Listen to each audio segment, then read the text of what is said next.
ولایت غوری افغانستان همگی یک دندان پزشک زن دارد.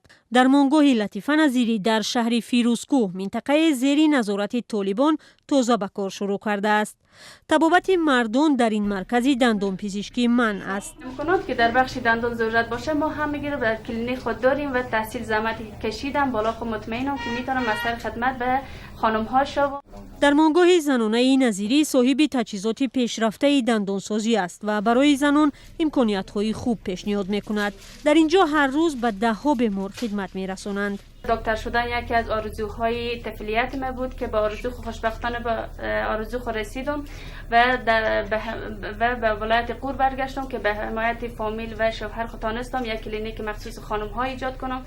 در شرایطی که طالبان کار و تحصیل و زندگی زنان را در افغانستان تا رفت محدود می‌کنند، لطیفه در مرکز دندان پزشکی خود برای کارآموزی 8 زن شرایط فراهم آورده است.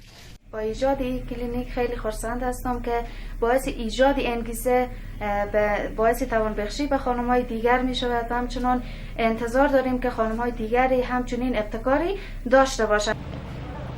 ولایت غور یکی از منطقه‌های دوردست افغانستان است که حالا همگی 2 پزشک زن دارد و هر دو هم در بخش بیماری‌های زنانه در شفاخانه مرکزی شهر فیروزکوه کار می‌کنند. در 11 ناحیه دیگر این ولایت یگان دکتری زن نیست.